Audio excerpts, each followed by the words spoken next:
Yeah, what's going on YouTube? Doing movie reviews. Next week I should have some capture for you, but we'll get to that in a minute. I've been watching quite a few movies this week. So let's go ahead and start off with the first one, Ghoul. This is apparently a somewhat rather new movie, like the last couple of years or so. Pretty much is a bunch of kids. And there's supposed to be this legend of Ghoul whenever someone goes missing in their town. Pretty much not a very interesting movie, honestly, but had some weird points. Like one of the kids getting molested by his drunk mother. That was pretty strange. Also, too, you find out that the guy who is the Ghoul running around in a gunny suit turns out that he's basically a guy who used to work at the what was it, a mining town? Like, he worked at the factory or the mining town or the oil rig. He worked at some industry that was there that had pretty much shut down since, and basically everybody was poor and such, and it was just turned into a really messed up place. So he turns out to be a crazy dude, a Ghoul. He gets killed at the end. Really not worth the watch. Just getting it out the way. So, on to the next.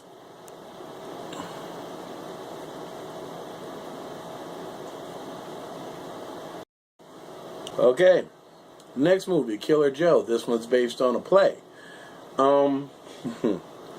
Pretty much, it probably could have been called Rednecks Go Wild. No offense to any rednecks that may be watching, but anyway, long story short, synopsis of this one. Killer Joe is basically a hitman hired by this this guy who's kind of in trouble, and basically trying to get some money together because he owes some people some money, and basically he's gonna assassinate his mom and have Killer Joe assassinate his mom and collect the insurance money off of her policy. Long story short, he's been tricked by the end of it. He ends up hurt pretty bad and dead by the end. His sister pretty much ends up pregnant, and they kind of leave it at a sort of a cliffhanger moment. Interesting moment in it and such is pretty much the girlfriend of his father ends up having to perform fellatio to a chicken bone or a chicken leg. So yeah, interesting movie, very interesting. Okay, now moving right along, the next one is Maniac Cop. 1, 2, and 3. I watched the whole series, and that's the whole series as far as I know it. Basically, what was his name? Matt. I can't remember his last name right now. Anyway, he's the Maniac Cop. He gets killed in prison, or gets really badly hurt in prison, is supposed to be somewhat brain dead, and basically comes back to get his revenge in part 1. Part 2, he's basically supposed to still be alive, but maybe possibly semi-undead, and he dies in the second one. And in the third one, he's undead because he's been brought back from the dead, and he basically finds himself a girlfriend. Interesting movies. Lots of people with badges die in these. Crazy. But I did like them bringing out Maniac Kate, said with her illegal firearm, going in there to fight crime. So it's classic, definitely worth the watch. If you can find it.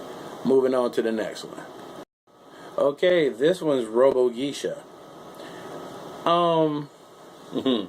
This is kind of almost one that was picked that I had not seen but watched, so I could do my review on Pacific Rim. But anyway, basically this one's kind of along the lines of Machine Gun Girl, where it's basically two sisters that can't get along. Spoiler alert, one's adopted. And basically they end up recruited by this company that is building geisha-based assassins that also have cybernetics, and the top level is they can become Tengu fighters.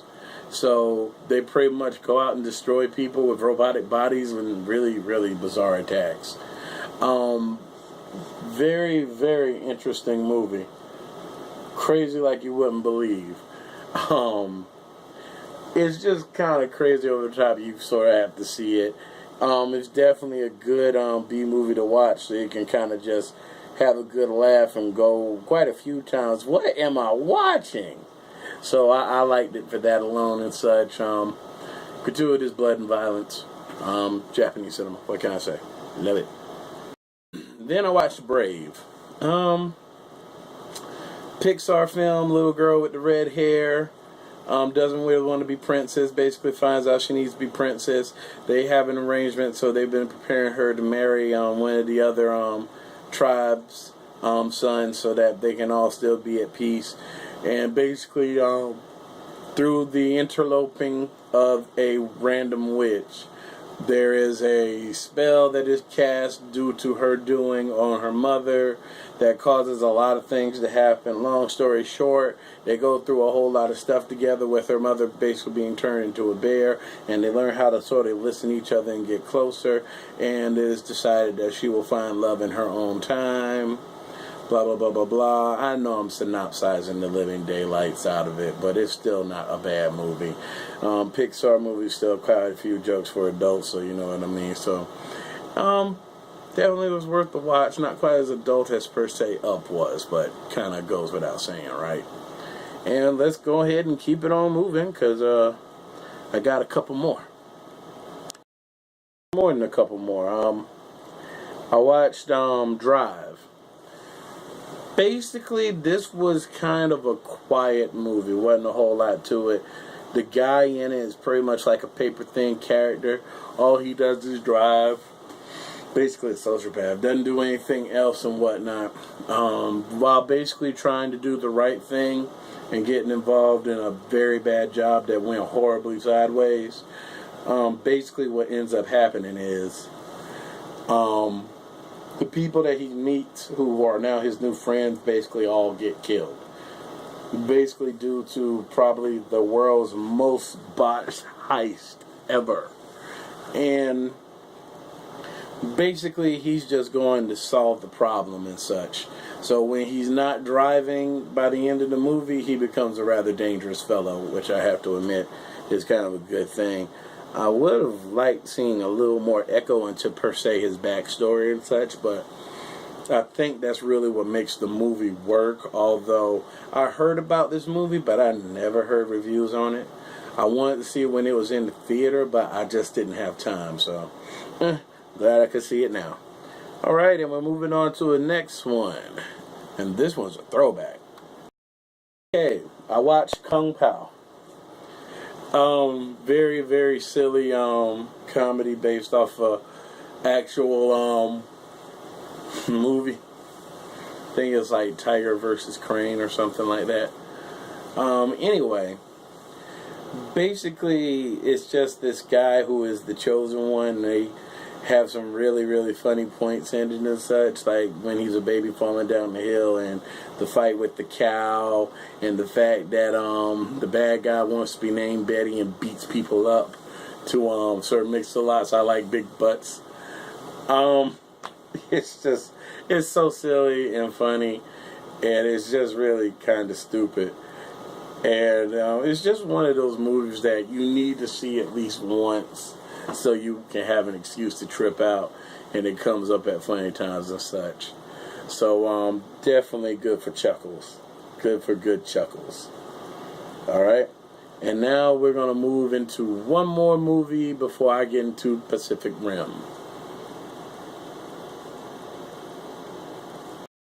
Alright, the next movie is Robot Jocks. For those of you who don't remember, you may have to go way back. Basically, it's got a G Gundam setup. There's no more war. There's no more fighting. Basically, they just get big robots and duke it out. And that's how countries solve their problems. Basically, long story short, for who I'm guessing is supposed to be representative for what we would have called America, versus the Russians, basically. The Russian fighter basically has killed a rather large amount of fighters and such. And he's basically up to take on the guy who's pretty much the lead, who's on his last fight, called Achilles. So pretty much the movie is surfaced around the fact that during the fight they fall down. Achilles robots fall down and basically get some people hurt and injured in the crowd, so to speak. Well, long story short, he pretty much wants to stop fighting because it's his last fight, even though it was called a draw, and the fact that it also endangered those folks' lives. So basically, a lot of stuff comes up from Athena and other folks in his camp that are looking for a spot, and though he's retiring, he ends up coming back just to fight the guy at the end to save Athena's life, which she, of course, does not respect, and basically steals his bot and goes to fight the Russian guy on her own. Basically gets knocked down and damn near KO'd. He has to go run and actually get into the machine and basically take her place, which he was supposed to have done in the first place, and actually fight the guy. Well, they basically take it to like outer space. The dude is disqualified, but the fight continues on. So basically it ends with them, with both of their robots completely junked, and pretty much they're going at it hand to hand, and then not so many words, it kind of cuts out saying that, you know, we don't have to fight, we can just live. We can just live. I'm told that this actually has 2 sequels. Crash and Burn is one, and there's another one, but the name escapes me. I think it's Robot Wars. I haven't tracked down Robot Wars yet, but I found Crash and Burn. So, without further ado, let's move on to the main event. And this is the one that you probably wanted to hear about in the first place. But like I said, haven't really gotten any gameplay in because I've just been tired. Needed a break. So I got a bunch of movies in because you can watch them while you're tired and rewatch them if you go to sleep on them. But that's another topic. Thing I'd like to say for anyone who saw this while I was in the theater, my bad. I was just going to go see a movie about mechs. I didn't mean to fanboy. First off, watching this movie made me recall so much sci-fi, big robot, anime, and cartoon stuff. It was not funny. I don't think there was a single thing in the movie itself that I couldn't relate to various other things I've seen. So instead of really describing the movie to you, because it's basically a kaiju movie, which you already know. And for those of you who don't know what that means, they basically think Godzilla and big monsters and big robots.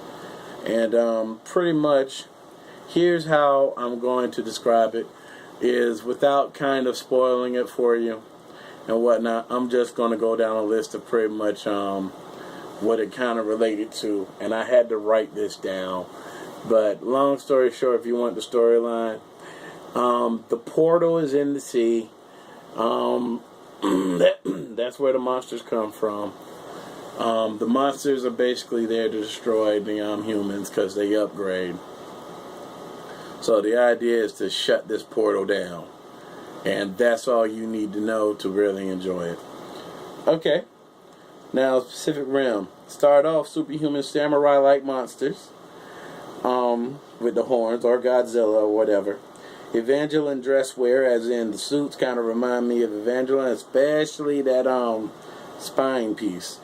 They've got Soul Calibur-like weapons. It'll explain itself. They've got G Gundam names like Gypsy Danger. You'll hear them. Robotech-like relationships and such, where if you remember on Robotech, there were kind of sideways love stories and such, but they worked out in really unusual ways. Most of the time, there were people you didn't even know who knew each other who were in love. They've got Robo Geisha like teaming up with the 2 sisters. Yeah, you'll figure that out too. Godzilla like fights. Said there are some nice, good comedy moments, kind of like in Full Metal Panic. The government type seems to function a lot like the Palabur Police government. And I'm talking about the actual movie, not Palabur Police, but actually just Pat Laborer.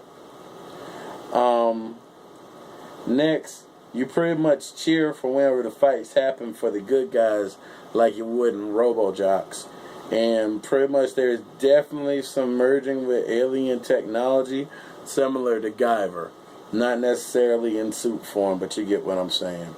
And pretty much just throw in any mecha cartoon, anime, or movie with big robots or monsters in, and you'll probably see a lot more stuff come together.